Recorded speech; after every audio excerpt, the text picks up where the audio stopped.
اس سورہ کے اندر ایک بڑے اہم موضوع پر بھی توجہ دلائی گئی ہے، اس کا تعلق ہے معاشرے کی قیادت سے، کہ معاشرے کی ایک فاسد قیادت کیا ہوتی ہے اور ایک معاشرے کی عادل قیادت کیا ہوتی ہے۔ کیونکہ جس طرح کی قیادت ہوتی ہے ویسے ہی معاشرہ بنتا ہے یا بگڑتا ہے۔ قرآن نے کچھ فاسد قیادت کے یہاں پر نمونے ذکر کیے،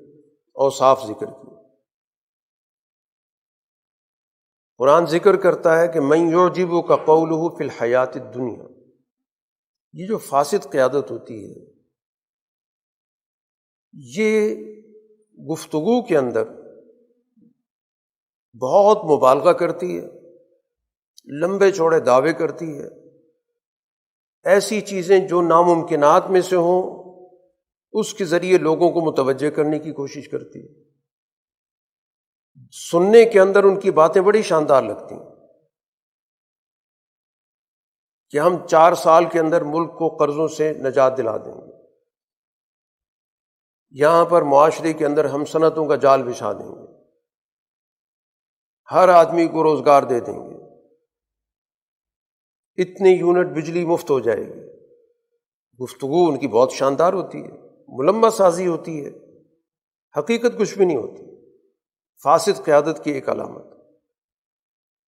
دوسری علامت یہ ہے کہ وہ اپنی اس گفتگو میں اس قدر مبالغہ کرتے ہیں اور اس قدر ڈھٹائی ہوتی ہے کہ اس جھوٹ پر وہ اللہ کو بھی گواہ بنا دیتے ہیں کہ ہم جو کچھ کہہ رہے ہیں اللہ گواہ ہے کہ ہم تمہارے خیر خواہ ہیں، تمہارے لیے گویا کہ آسمان سے ہم ستارے توڑ کے لائیں گے۔ یہ انتہا درجی کی گویا ان کے اندر گراوٹ ہے کہ ایک جھوٹ بول رہے ہیں اور پھر اس پر یہ سینہ زوری کہ اللہ کو گواہ بنا رہے ہیں جھوٹ پر۔ اتنا بھی ان کے اندر حیا نہیں ہے کہ ایک غلط بیانی اور اس پر اس ذات کو کہ جو ہر بات کو جانتی ہے اس کو ہم اپنے جھوٹ پر گواہ کے طور پر پیش کر رہے ہیں تاکہ لوگوں کا اعتماد حاصل کیا جا سکے۔ لیکن اخلاقی حالت کیا ہے؟ قرآن کہتا ہے الد الخصام، انتہا درجے کی جھگڑالو، بات بات پہ الجھنا، گالی گلوچ کرنا، حد درجے کی گویا کہ ان کی گری ہوئی ذہنیت، اخلاق نام کی کوئی چیز نہیں۔ معمولی سے معمولی گفتگو سے ہی پتہ چلتا ہے کہ اندر کیا گند چھپا ہوا ہے۔ پھر جب ایسے طبقے کو حکومت مل جاتی ہے تو اس سے معاشرے کے اندر مزید تباہی پھیلتی ہے۔ سعی فی الارض کہ زمین کے اندر بھاگ دوڑ کس مقصد کے لیے ہوتی ہے؟ کہ لیفسد فیہا، مزید فساد پیدا کیا جائے، معاشرے میں افراتفری پیدا کی جائے، لوگوں کے اندر مایوسی پیدا کی جائے، کہ سوسائٹی کے اندر لا قانونیت ہو جائے۔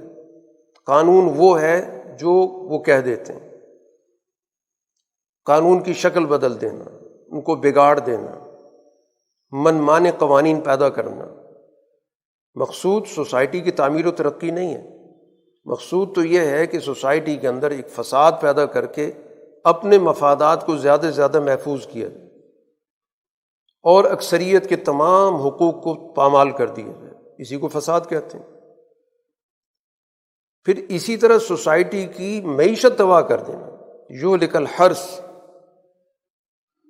وسائل کو گروی رکھ دینا، دوسروں کا محتاج بنا دینا، قرضوں کا بوجھ لاد دینا،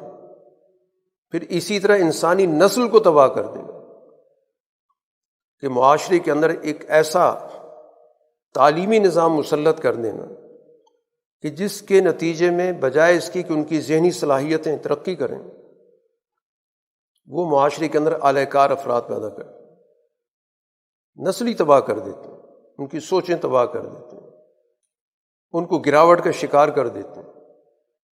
ان کو اپنے ملک سے لا تعلق کر دیتے ہیں۔ اور جب ان کو سمجھایا جائے، کہا جائے اتق اللہ، کچھ تو خدا کا احساس کرو، کچھ تو خدا کا خوف کرو، کچھ تو تم نے خدا کے سامنے جواب دے ہونا، تو بجائے اس کے کہ ان کے اندر کوئی احساس پیدا ہو، اور زیادہ ان کے اندر انا پیدا ہو جاتی ہے، اخذت العزت بالاسم، اور زیادہ ڈٹائی، اور زیادہ وہ انانیت کا شکار ہو کر اور زیادہ مظالم پر اور زیادہ گناہ پر آمادہ ہو جاتے ہیں۔ یہ قرآن نے پورا کا پورا ایک نقشہ کھینچا ہے سوسائٹی کو برباد کرنے والی جو بھی قیادت ہے، کسی شعبے کی قیادت لے لیں، معاشرے کی لے لیں، ملک کی لے لیں، جس نوعیت کی قیادت کا یہاں تعارف کرایا گیا وہ اس سوسائٹی کی بربادی کا باعث بن گیا۔ اس کی سوچ جو ہوتی ہے وہ صرف اور صرف زیادہ سے زیادہ مال جمع کرنے پہ ہوتی ہے۔ جیسے قرآن حکیم آگے جا کے جو طالوت کے واقعے کا ذکر کر رہا ہے کہ طالوت ایک باصلاحیت شخصیت تھی جس کو اس دور کے پیغمبر نے قیادت کے لیے منتخب کیا، تو اعتراض کیا کیا گیا؟ اعتراض یہی ہوا کہ اس کے پاس تو وسائل نہیں ہیں، سرمایہ نہیں ہے۔ یہ ہوتی ہے پس ذہنیت کہ سرمایہ کی بنیاد پر کسی کو قیادت کا اہل سمجھا جاتا ہے، اور سرمایہ نہ ہونے کی بنیاد پہ اس کو قیادت کے لیے نااہل سمجھا جاتا ہے کہ اس کے پاس تو وسعت مال موجود نہیں، اس کو کیسے حکومت مل سکتی ہے، اس کو کیسے اختیارات دیے گئے، اس کا ہماری نسل سے تعلق نہیں ہے،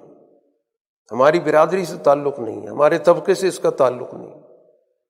تو یہ فاسد ذہنیت اسی طرح سوچتی ہے اور اسی طرح اس کا کردار ہوتا ہے۔ اور اس کے مقابلے پر جو عادل قیادت ہوتی ہے اس کی بھی قرآن حکیم نے خصوصیات بیان کی ہیں۔ طالوت کے حوالے سے دیکھیں تو قرآن نے وہاں پر بیان کر دیے کہ اس طالوت کے اندر دو بڑی بنیادی خصوصیات، قیادت کے لیے دو بڑی اہم خصوصیات یہی ہوتی ہیں کہ ایک اس کے پاس علم اور شعور ہو، معاشرے کو جانتا ہو، سوسائٹی کو جانتا ہو، لوگوں کی نفسیات جانتا ہو، معاشرے کو کیسے چلایا جاتا ہے، لوگوں کے ساتھ کیسے رہا جاتا ہے، کس طرح لوگوں کی صلاحیتوں کو صحیح معنوں میں استعمال کیا جاتا ہے، اس کو پوری سوسائٹی کا علم موجود ہے، اس کے پاس معاشرے کا علم اس کے پاس موجود ہے، انسانوں کی خصوصیات و نفسیات کو جانتا ہو، اور پھر اس کے بعد اس علم کے مطابق اس کو عمل میں لانے کی بھی اس کے اندر صلاحیت موجود ہو، وہ حکمت عملی کا بھی ماہر ہو، محض اس کے پاس کتابی علم نہ ہو بلکہ اس علم کو عمل میں لانے کے لیے بھی اس کے پاس پورا پلان موجود ہو، اس کے پاس پوری ایک اجتماعی طاقت موجود ہو کہ میں نے لوگوں سے کس طرح کام لینا ہے، کیسے میں نے اس مشن کے ساتھ ان کو جوڑنا ہے۔ اسی کے تناظر میں قرآن حکیم نے ایک خصوصیت یہ بھی بتائی ہے کہ من یشری نفسہ ابتغاء مرضات اللہ، وہ اپنی ذات کو فنا کر دیتا ہے، اپنی ذات کے لیے نہیں سوچتا، اللہ کی رضا کا حصول اس کا مقصد ہوتا ہے، وہ اپنی ذات کو اس میں کھپا دیتا ہے، اپنی ذات کی تعمیر و ترقی اس کے سامنے نہیں ہوتی کہ میں نے اپنے کوئی امپائر بنانے ہیں، اپنی کوئی جاگیریں بنانی ہے، یا اپنا میں نے کوئی مفاد حاصل کرنا ہے۔ وہ کہتا ہے میرا اللہ کے ساتھ سودا ہو چکا ہے، اس لیے میں نے اپنی ذات کے لیے کچھ نہیں کرنا۔ تو اس کے اندر گویا اجتماعی مقاصد کے لیے ایک فنانیت کا جذبہ ہوتا ہے، انانیت بالکل اس کے اندر نہیں ہوتی، جیسے فاسد قیادت کے اندر تو انانیت ہی انانیت تھی۔ پھر اس کے اندر سوسائٹی کے لوگوں کے ساتھ ایک رأفت کا، ایک رحمت کا تعلق ہوتا ہے، وہ انسانیت کے لیے سوچتا ہے، ان کے لیے کام کرتا ہے۔ تو یہ وہ قیادت ہوتی ہے جس کو سچی قیادت کہا جاتا ہے یا عادل قیادت کہا جاتا ہے۔